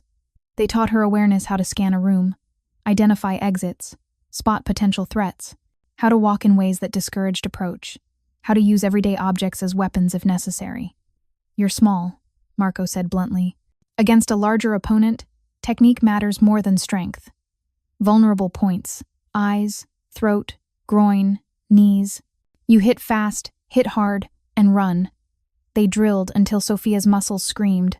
She learned how to break a grip, how to escape a hold, how to turn an attacker's momentum against them. Good, Marco said after she successfully executed a particularly difficult escape. But remember, the goal is never to fight. The goal is to avoid situations where fighting becomes necessary. Awareness and distance are better weapons than your fists. What if I can't avoid it? Then you fight dirty and you don't stop until you're safe. Marco's expression was serious. No fair fighting, no hesitation. Survival doesn't have rules. By Sunday evening, Sofia was exhausted, bruised, and strangely confident. She understood her body better, trusted her reflexes more, and most importantly, she'd learned to project confidence even when she felt afraid. How do I look? She asked Vittorio, practicing the stance Marco had taught her. Like someone people will think twice about approaching. Pride colored his voice. Your mother would be proud. Monday morning arrived with gray skies and a sense of impending storm. Sofia dressed carefully, her new haircut styled sharp and deliberate. She'd chosen to wear her uniform with subtle defiance skirt at regulation length but paired with designer shoes her father had bought her, the only outward sign of wealth she allowed, herself. Remember, Vittorio said as Marco drove them to school, Madison will test you today. She'll try to reassert dominance, reclaim her social position. Don't engage unless necessary, but if she makes it necessary, you know what to do. Project confidence, maintain awareness, Don't show fear. Exactly. He handed her the panic button. And this stays with you always. Street Catherines felt different that Monday. The air was charged with anticipation. Students gathering in clusters, whispering. Madison Pierce was returning, and everyone wanted to see what would happen. Sofia walked through the front entrance with her shoulders back, her chin up, aware of every eye tracking her movement. At her locker, she found nothing. No notes, no hair, no crude messages. The absence felt more ominous than the harassment. First period English passed without incident. Sofia sat in her usual seat, participated in discussion, and noticed that more students were engaging with her. Small smiles, brief conversations. Priya waved from across the room. Between first and second period, Sofia saw her. Madison Pierce stood at her locker surrounded by Chloe, Emma, and 3 other girls from their circle. She looked different, harder somehow, like the suspension had crystallized something cold inside her. When her eyes found Sofia across the hallway, she smiled. It was the kind of smile that made Sofia's hand drift toward the panic button in her pocket. Madison whispered something to Chloe, and they all laughed. Then, deliberately, Madison turned her back, dismissing Sofia as unworthy of attention. The message was clear. Whatever was coming, it wouldn't be direct confrontation. It would be something subtle, calculated, designed to hurt in ways that couldn't be easily proven or punished. By lunch, the tension was unbearable. Sofia took her food to the courtyard, claiming her usual bench. Priya joined her, along with Aisha. Madison's back, Priya said unnecessarily. I noticed. She's been weirdly quiet all morning. No confrontations, no drama. Just waiting. That's what worries me, Sofia admitted. Aisha leaned forward. Listen, I don't know what's going on between you two, but be careful. Madison's family has serious money and serious connections. When she wants revenge, she doesn't do it herself. She has people do it for her. What kind of people? Last year, a girl named Hannah rejected Madison's brother at a party, embarrassed him in front of everyone. A week later, Hannah's college applications were mysteriously flagged for plagiarism. Turned out Madison's mother sits on the admissions board at 3 Ivy League schools. Aisha's expression was serious. Hannah ended up at community college. Her whole future derailed because she crossed the Pierce family. Sofia's stomach churned. This was different than physical bullying. This was calculated destruction of someone's life, and Madison had learned it from her parents. What happened to Hannah? She transferred to public school, dropped out, moved to California. Last I heard, she was working retail. Aisha paused. I'm not trying to scare you. I just want you to know what you're dealing with. The afternoon passed in mounting dread. Sofia maintained her confident posture, projected strength, but inside she was calculating threats. Madison wasn't going to attack her at school. She was going to attack Sofia's future, her opportunities, her father's business dealings. The question was when and how. The answer came at 3:15 p.m., right as the final bell rang. Sofia was at her locker, packing up for the day, when James Whitmore rushed up to her, his face pale. Sofia, we have a problem. Big problem. What? Come with me. Now. He led her to the computer lab, where David was frantically typing on one of the machines. On the screen was Street, Catherine's student portal specifically, the section where scholarship applications were filed. Someone hacked your account, David said, not looking away from the screen. They submitted a scholarship application in your name with completely fabricated information, fake financial records, plagiarized essays, forged recommendations. Sofia's blood ran cold. What? It gets worse. James pulled up another window. The same person sent emails from your school account to 3 teachers, accusing them of inappropriate behavior. And they posted on the school's internal message board claiming you cheated on last week's chemistry exam. No. Sofia's hands shook as she stared at the screen. It's a coordinated character assassination, David said grimly. Whoever did this wants you expelled and your reputation destroyed. The scholarship fraud alone could get you banned from every college you apply to. Can you trace who did it? Working on it. David's fingers flew across the keyboard. They used a VPN and spoofed IP addresses, but nobody's perfect. Give me 20 minutes. Sofia pulled out her phone with shaking hands and called her father. Vittorio answered on the first ring. What's wrong? She explained everything. The hacked account, the false accusations, the scholarship fraud. With each word, she heard her father's breathing grow more controlled, more dangerous. Get Marco and come home immediately, Vittorio said. Don't talk to any teachers or administrators. Don't respond to any accusations. I'm calling our lawyers right now. Papa, this is going to follow me. Even if we prove it's fake, colleges will see it. My teachers will question me. Everything I've worked for will be protected. His voice was absolute. Sofia, trust me. This will not destroy you. After hanging up, Sofia turned to James and David. My father's getting lawyers involved. Can you save evidence of the hack? Timestamps? IP addresses? Anything that proves this wasn't me? Already on it, David said. And Sofia, I found something. The VPN they used has been accessed from school computers before. 3 times. In the past month, always during 6th period. Madison has study hall 6th period, James said quietly. In the computer lab. That's not proof, Sofia said, but her heart was racing. No, but it's a pattern. David pulled up access logs. Look at the timing. Every instance of your account being accessed from an unauthorized location corresponds with time. Madison was logged into the computer lab. She's been planning this since she got back from suspension, Aisha said, appearing in the doorway. Probably longer. This is her revenge. Sofia's phone buzzed. A text from an unknown number. Enjoy your last day at street. Catherine's charity case. By tomorrow, everyone will know you're a liar and a fraud, just like your father. Sofia showed the message to the others. That's her, James said. That's definitely Madison. She always calls you charity case.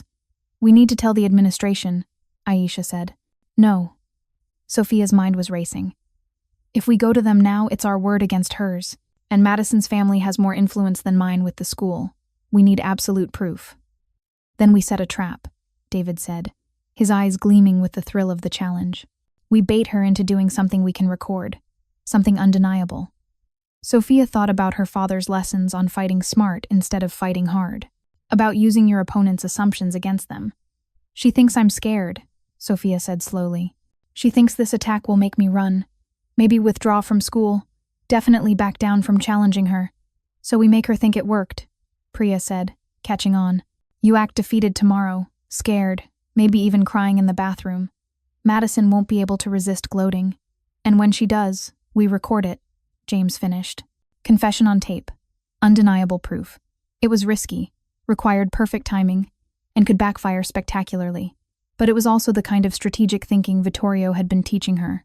Okay, Sofia said. Let's do it. They spent the next hour planning. David would monitor the computer systems, tracking any further attempts to sabotage Sofia's accounts. James would position himself near Madison's usual haunts with his phone ready to record. Priya and Aisha would spread rumors that Sofia was planning to withdraw from school, that the scandal had broken her, and Sofia would give the performance of her life. At 4:30, Marco drove Sofia home. She was silent during the ride, her mind racing through possibilities, contingencies, all the ways this could go wrong. Vittorio was waiting in the apartment with 3 lawyers, all of whom looked expensive and intimidating. Sofia, he said, this is Margaret Chen, Arthur Goldstein, and Robert Santos. They specialize in educational law, defamation, and cybercrime respectively. They're going to fix this. For the next 2 hours, Sofia recounted everything. The lawyers took notes, asked pointed questions, and assured her that the false accusations would be disproven. However, Margaret Chen said carefully, even if we prove these allegations are false, the damage to your reputation may already be done. Colleges will see that accusations were made, even if they were ultimately dismissed. It's unfair, but it's reality. Unless we can prove who made the false accusations and why, Robert Santos interjected. If we can show this was a malicious attack by another student with a documented history of harassment, that changes the narrative completely. Sofia took a deep breath. I think I can get you that proof, but I need to go back to school tomorrow. Absolutely not, Vittorio said immediately. It's too dangerous. Madison's already proven she's willing to destroy your future. Who knows what else she might do? Papa, if I don't go back, she wins. She gets exactly what she wanted me gone, my reputation destroyed, my future compromised. Sofia met her father's eyes. You taught me to fight smart. This is me fighting smart, she explained the plan. David monitoring the computers, James ready to record, the trap they'd set for Madison. The lawyers listened with professional interest. Vittorio's expression grew darker with each detail. You're asking me to let you walk into a situation where a hostile student who's already committed cybercrime might attack you again, Vittorio said flatly. I'm asking you to trust that you trained me well enough to handle it. Sofia moved to stand in front of her father. You said I'm like Mama. Would she run from this? Vittorio was quiet for a long moment. No, she'd walk in there with her head high and dare them to try again. He closed his eyes. I hated that about her, the way she refused to back down even when it was dangerous. But you loved her for it too. Yes. He opened his eyes. Okay, you go back tomorrow. But not alone. Marco will be on campus, not just in the parking lot. And the moment anything escalates beyond verbal confrontation, you press that panic button. Non-negotiable.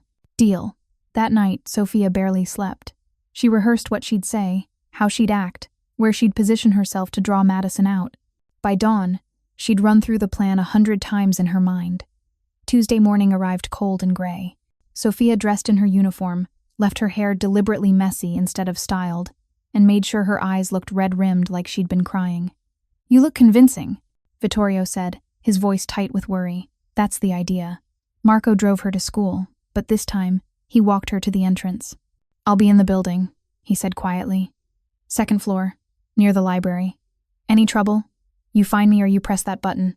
Clear? Clear.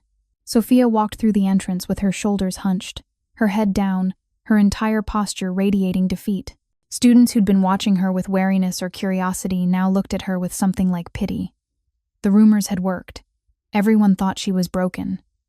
At her locker, she fumbled with the combination, letting her hands shake visibly. Priya appeared beside her right on schedule. Sofia, are you okay? Priya's voice was loud enough to carry. I heard about what happened. The scholarship fraud, the accusations against teachers. That's so terrible. I can't believe someone would do this to me, Sofia said, her voice wavering. I worked so hard, and now it's all destroyed. Down the hallway, she saw Chloe notice their conversation. Saw Chloe pull out her phone and text someone, probably Madison. Good. The trap was set. First period was torture. Sofia sat in the back of English class, barely participating, looking like she might cry at any moment. Mrs. Patterson gave her concerned looks but didn't push. Between first and second period, Sofia went to the bathroom. She stood at the sink, letting a few real tears fall because the stress was genuine, when the door opened. Madison Pierce walked in, flanked by Chloe and Emma. Well, Madison said, examining her perfect manicure. Looks like someone's having a bad day. Sofia didn't respond, just kept her eyes down, playing the role. I heard about your little scholarship scandal, Madison continued. Fraud, plagiarism, false accusations. That's serious stuff, Sofia. You could be expelled. Definitely blacklisted from any decent college. I didn't do any of it, Sofia whispered. Of course you didn't. Madison's voice dripped with false sympathy. But here's the thing, nobody's going to believe you. Because you're nobody. Your father might have money, but you don't have history, connections, legacy. You're just a charity case who thought she could play in our world. Sofia let her shoulders shake like she was crying. Madison stepped closer. You should have stayed invisible, Sofia. You should have accepted your place. But you had to make a scene, had to get me suspended, had to act like you mattered. Her voice dropped lower, more venomous. So I had to remind you that you don't. And now your entire future is ruined. Your college applications are tainted. Your teachers question your integrity. Your scholarship opportunities are gone. All because you forgot who you were dealing with. Why? Sofia's voice cracked. Why do you hate me so much? Because you don't belong here. Because people like you take spots that should go to people like us. Because your father's blood money shouldn't buy you the same opportunities my family's legitimate fortune provides. Madison smiled coldly. But mostly, because I can. Because nobody stops me, nobody challenges me, and nobody makes me face consequences without paying for it. Did you hack my account? Sofia asked, still playing frightened. Did you send those emails? Madison laughed. Prove it. Oh wait, you can't. Because I'm smarter than you. Always have been, always will be. Actually, James Whitmore stepped out of one of the bathroom stalls, phone in hand. We can prove it. Because you just confessed to everything on camera. Madison's face went white. The bathroom door opened, and David entered with a laptop. Also, I traced the VPN. You used the school's computer lab to access Sofia's accounts, and you weren't quite as careful as you thought. Every keystroke is logged on the school system. I have timestamps, IP addresses, and a complete digital trail leading directly to you. Emma and Chloe backed toward the door, clearly wanting to distance themselves from what was about to happen. You set me up, Madison breathed, staring at Sofia. Sofia straightened, dropping the defeated posture entirely. Her tears dried instantly, her expression shifting from frightened to controlled. You tried to destroy my future. I just made sure you destroyed your own. You can't use that recording. I didn't consent. New York is a one-party consent state for recordings, James said. I consented. The recording is completely legal. My father will what? Sofia stepped closer, and Madison actually retreated. Threaten my father? Good luck with that. Try to bury this evidence? We've already sent copies to the school board, the lawyers, and 3 separate cloud storage systems. Try to claim you were framed? We have your digital fingerprints all over the hack. Sofia pulled out her phone. And just so we're clear, my father's lawyers are already drafting a civil suit against you and your family for defamation, harassment, cybercrime, and emotional distress. The damages will be substantial. You're bluffing. Am I? Sofia showed Madison her phone. On the screen was a legal document, already filed with the court, listing Robert Pierce and Madison Pierce as defendants in a civil action. My father doesn't bluff, Madison. He warned you what would happen if you came near me again. You chose not to listen. Madison's perfect composure finally cracked. You can't do this. Your family does business with people who tried to kidnap me last week, Sofia said quietly. People my father's organization is now investigating. When we trace those connections back to your father's real estate deals, we might find all sorts of interesting things. Money laundering, maybe. Fraud, certainly. The kind of things that end careers and families. It was a bluff, mostly. But Madison didn't know that. So here's what's going to happen, Sofia continued. You're going to confess to Acting Principal Morrison about everything you did. The hacking, the false accusations, all of it. You're going to withdraw those scholarship applications and clear my name with every teacher you sent fake emails to, and then you're going to transfer to another school, because Catherine's is no longer safe for you. You can't make me? No, but expulsion will. Cybercrime committed on school property using school equipment. That's automatic expulsion, Madison. It's in the student handbook, Section 7, subsection C. Sofia smiled. I read it very carefully while you were suspended. Madison looked between Sofia, James, and David, clearly calculating her options. They were all bad. Fine, she finally spat. I'll confess. I'll clear your name. But this isn't over.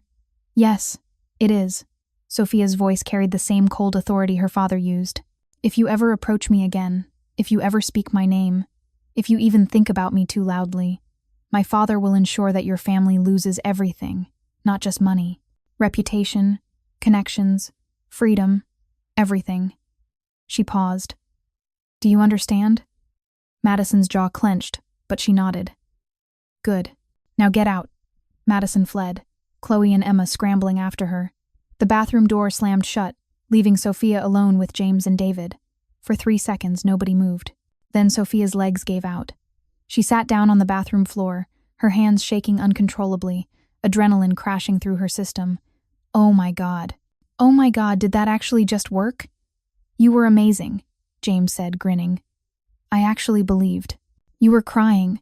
I was crying, Sofia admitted. Terror crying, mostly. David was already typing on his laptop. I'm sending all the evidence to Acting Principal Morrison right now. Madison's confession, the digital trail, everything. Even if she tries to recant, we have proof. Priya and Aisha appeared in the doorway. We heard. Everyone in the hallway heard. Madison's losing it at her locker right now. Sofia pulled out her phone and called her father. Sofia? Vittorio answered immediately. What happened? I have Marco's location showing he's moving toward. It's okay, Papa. It worked. We got her confession on tape. We have all the evidence. Madison's about to confess to the administration. Silence. Then, you actually pulled it off. I had help. Really good friends who had my back. Sofia looked at James, David, Priya, and Aisha, all of whom had risked Madison's wrath to help her. I couldn't have done it alone. I'm coming to the school. Papa, you don't have to. Yes, I do. To make sure this is handled properly. To ensure the administration understands the full scope of what happened. And, his voice softened, to see my daughter show everyone exactly who Sofia Rossi is. 30 minutes later, Sofia sat in Acting Principal Morrison's office.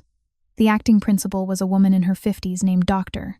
Elena Vasquez, brought in from the school board specifically to clean up the mess Principal Whitmore had left behind. Madison sat across from her lawyer father beside her, both looking furious and defeated. Vittorio stood behind Sofia's chair, his presence solid and reassuring. "Let me make sure I understand, Doctor," Vasquez said, reviewing the evidence David had compiled.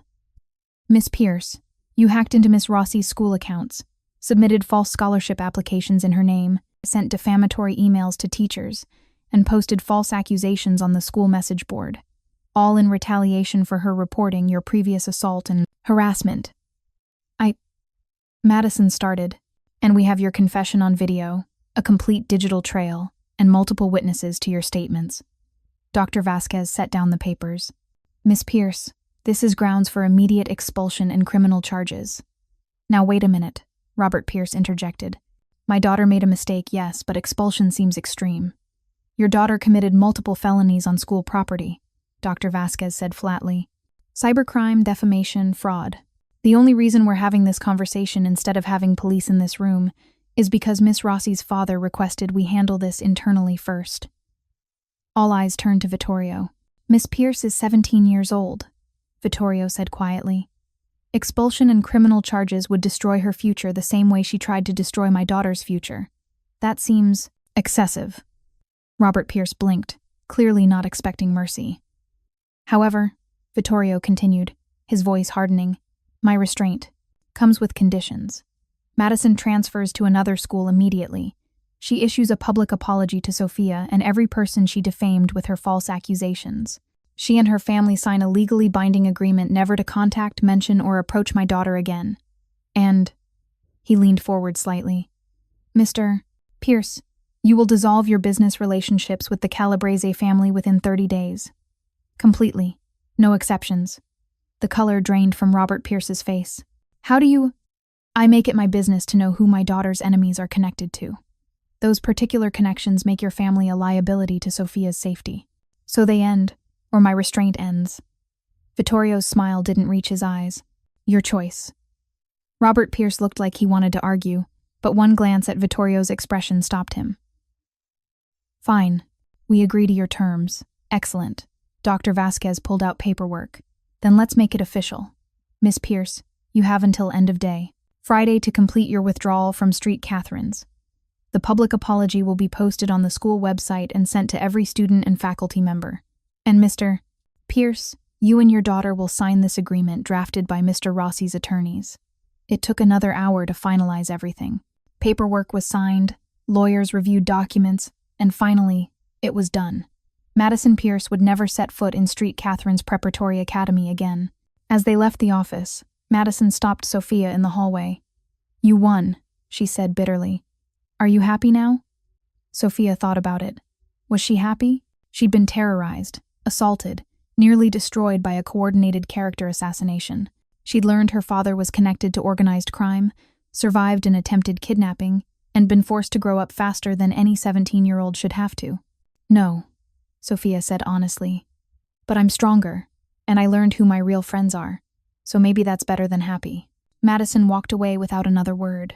Vittorio put his hand on Sofia's shoulder. "Proud of you, Piccolina. I'm proud of me too." The rest of the week passed in a strange blur. Madison's public apology was posted Wednesday morning, causing waves throughout the school. Students who'd been neutral or hostile suddenly wanted to be Sofia's friend. Teachers who'd suspected her of the false accusations apologized profusely. Sofia handled it all with grace and caution. She accepted some apologies, kept others at arm's length, and most importantly, she held tight to the friends who'd helped her when it mattered. Priya, James, David, and Aisha. Friday afternoon, the 5 of them sat in the courtyard during lunch, celebrating the end of the drama, to Sofia. James raised his juice box like a champagne flute. "The girl who took down Madison Pierce. To all of us," Sofia corrected. "I couldn't have done it without you. So what happens now?" Priya asked. "Back to normal?" Sofia laughed. I don't think my life is ever going to be normal. But maybe that's okay. Any word on college applications? David asked. After all that scholarship fraud stuff got cleared up. Actually, yes. Sofia pulled out her phone and showed them an email. Early acceptance to Columbia. Full scholarship. The group erupted in cheers. How did you manage that? Aisha asked. Those applications aren't even due for another month. My father knows some people on the admissions board. Called in a favor. Sofia smiled. Turns out having connections isn't always a bad thing. It's about how you use them. That evening, Vittorio took Sofia to dinner at an elegant Italian restaurant in Little Italy. They sat at a private table in the back, surrounded by security that tried to blend in but didn't quite manage it. You handled this week remarkably well, Vittorio said, raising his wine glass to her sparkling water. Better than I could have hoped. I had a good teacher. Your mother would have been so proud. The way you stood up to Madison, the trap you set, the mercy you showed at the end. He paused. You're becoming exactly who you're meant to be. And who's that? Someone who doesn't let the world make her small. Someone who protects herself and the people she cares about. Someone who's fierce and kind in equal measure. Vittorio's eyes were bright with emotion. A Rossi woman. Sofia felt tears prick her eyes. I miss her. Mama, I wish she could see this. She does see it. I'm sure of it. Vittorio reached across the table and took Sofia's hand. And she's as proud as I am. They ate in comfortable silence for a while, the restaurant bustling around them with Friday night energy. Papa, Sofia said eventually. The men at the bookstore, the Calabrese family. Is that going to keep happening? People trying to use me to get to you? Vittorio was quiet for a moment. Probably. My position makes enemies, and those enemies will always look for leverage. But you're prepared. Now. You know what to watch for, how to handle threats, who to trust. And you have me, Marco, and an entire organization protecting you. That's not exactly comforting. I know, but it's honest. He squeezed her hand. Sofia, I can't promise you a normal life. I can't promise you'll be safe from every threat, but I can promise I'll do everything in my power to protect you while teaching you to protect yourself. Is that enough? Sofia thought about the past 3 months. The fear, the growth, the friends she'd made, the strength she'd discovered in herself. It's enough, she said. As long as we're honest with each other. No more secrets about who you are or what you do. I need to know what I'm navigating. Agreed. No more secrets. They finished dinner and walked back to the car. The streets of Little Italy were alive with tourists and locals, the smell of garlic and wine filling the air. Marco walked 3 steps behind them, alert but unobtrusive. As they approached the Mercedes, Sofia saw something that made her stop. Across the street, a woman stood watching them. She was in her 50s, elegantly dressed, with dark hair and eyes that looked eerily familiar. Papa, Sofia whispered. Who is that woman? Vittorio followed her gaze, and his entire body went rigid. Get in the car. Now. But, Sofia, in the car. Marco, take her home. Before Sofia could argue, Marco had her in the back seat and they were pulling away from the curb. Through the tinted windows, Sofia watched her father cross the street toward the mysterious woman. Marco. Who was that? Marco's expression was carefully neutral. Someone from your father's past. Someone he thought he'd never see again. That's not an answer. It's the only answer I can give you right now, Miss Sofia. Your father will explain when he's ready. The drive home felt endless. Sofia's mind raced with possibilities. Who was the woman? Why had Vittorio reacted so intensely? Why the secrecy? When they arrived at the building, Sofia went straight to her room and waited. An hour passed, then 2. Finally, at 10 p.m., she heard the front door open. She found Vittorio in the living room, pouring himself a drink. His hands shook slightly. Papa? He turned, and Sofia saw something she'd never seen before. Fear in her father's eyes. That woman, Sofia said. Who is she? Vittorio drank the entire glass of whiskey in one swallow. Her name is Lucia Calabrese. She's the sister of Antonio Calabrese, head of the family that sent those men to threaten you. Why were you so scared of her? Because, Vittorio said quietly, 17 years ago, Lucia and I were engaged to be married. She was the love of my life before I met your mother. And when I chose your mother instead, When I walked away from an arranged marriage that would have united two powerful families, Lucia swore she'd destroy me. Sofia's world tilted. So the Calabrese family coming after you now is revenge. Not just business. Personal. Revenge that's been waiting 17 years to play out. Vittorio set down his glass. And now Lucia knows about you. Knows how much you matter to me. Which makes everything more dangerous.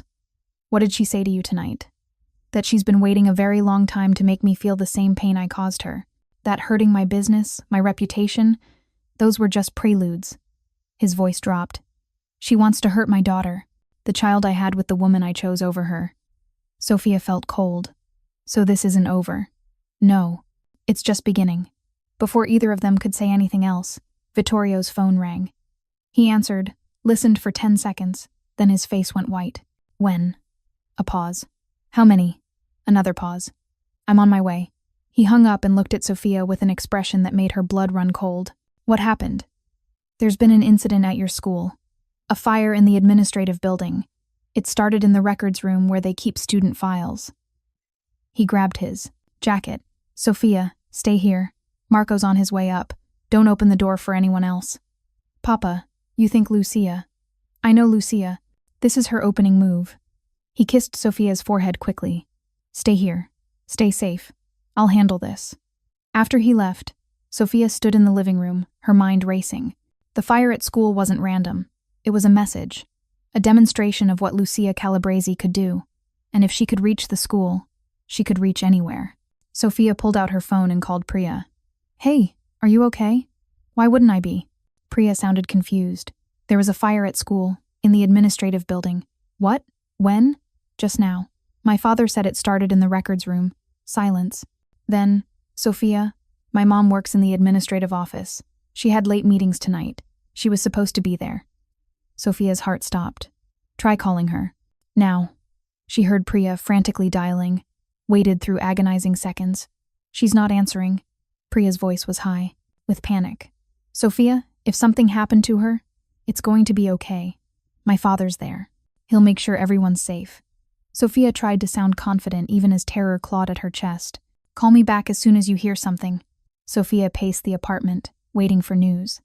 Marco had arrived and stationed himself by the door, his expression grim. Finally, her phone rang. Vittorio. Is everyone okay? Sofia answered immediately. The fire's out. No injuries. The sprinkler system activated quickly enough to contain the damage. He paused. But Sofia, this wasn't an accident. Someone deliberately started a fire in the room containing your student records specifically. They were trying to destroy evidence of Madison's confession, the documentation of what happened to you. Lucia. Almost certainly. She's trying to erase the consequences Madison Pierce faced, probably as a favor to Robert Pierce, who has business ties to her family. If there's no official record of the favor, harassment and assault, Madison could re-enroll at Street Catherine's, but we have copies of everything. Digital backups. Yes, but physical school records carry more weight in legal proceedings. Lucia knows that. Vittorio's voice was grim. This is her showing me that she can reach anywhere, hurt anyone connected to you, and I won't be able to stop her in time.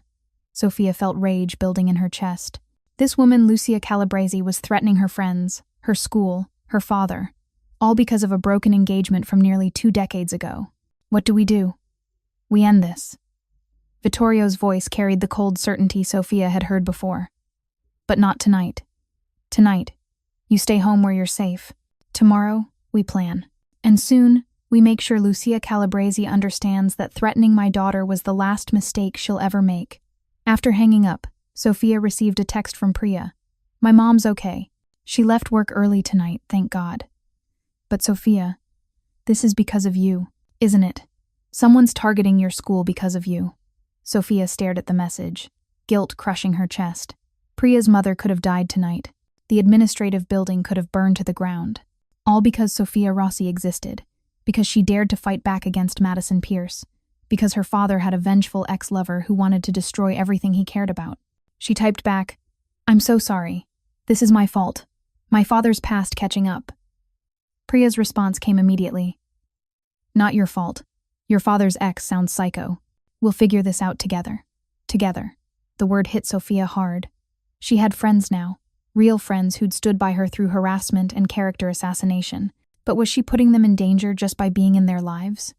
Sofia walked to the floor-to-ceiling windows and looked out at Manhattan spreading below her. Somewhere in those lights was Lucia Calabrese, planning her next move. Somewhere, enemies circled, waiting for, at the right moment to strike. Sofia pulled out the panic button her father had given her. Such a small thing to represent the difference between safety and disaster. But she'd learned something important over the past 3 months. She was stronger than she'd thought, braver than she'd known. And she had people her father, Marco, her friends who would fight beside her instead of abandoning her to face threats alone. Madison Pierce had tried to break her. The Calabrese family was trying to use her as leverage. Neither had succeeded because Sofia Rossi was no longer the frightened girl who let bullies cut her hair without fighting back. She was a Rossi woman. Fierce, intelligent, protected, and dangerous in her own right. Whatever came next, she'd be ready. Her phone buzzed. A text from her father. "Get some rest, Piccolina. Tomorrow we fight back. Together." Sofia smiled and typed her response. Together. Epilogue. 3 months later.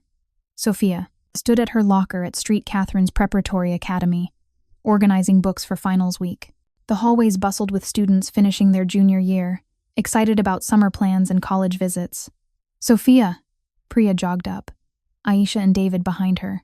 "Study group tonight? My place? We need to survive AP Chemistry finals." "Definitely. I'll bring flashcards." "You and your flashcards," David teased. "But they work, so I'm not complaining." As her friends walked away, James Whitmore approached. His father had been reinstated as principal after completing a training program on handling student conflicts. Things weren't perfect, but they were better. "Hey, got a minute?" James asked. "Sure. I wanted to give you this." He handed her an envelope. "It's from the Student Council. We're creating a new position next year, Director of Student Welfare. Someone who advocates for students who feel bullied or unsafe. We want you to do it." Sofia opened the envelope and found an official letter outlining the position. "Me? You stood up to Madison Pierce when no one else would. You changed how this school handles harassment. You made administration actually care about protecting students." James smiled. "Who better to make sure it keeps happening?" Sofia thought about the girl she'd been 3 months ago. Scared, invisible, convinced she didn't matter. That girl would have said no, would have hidden from the responsibility. But Sofia Rossi wasn't that girl anymore.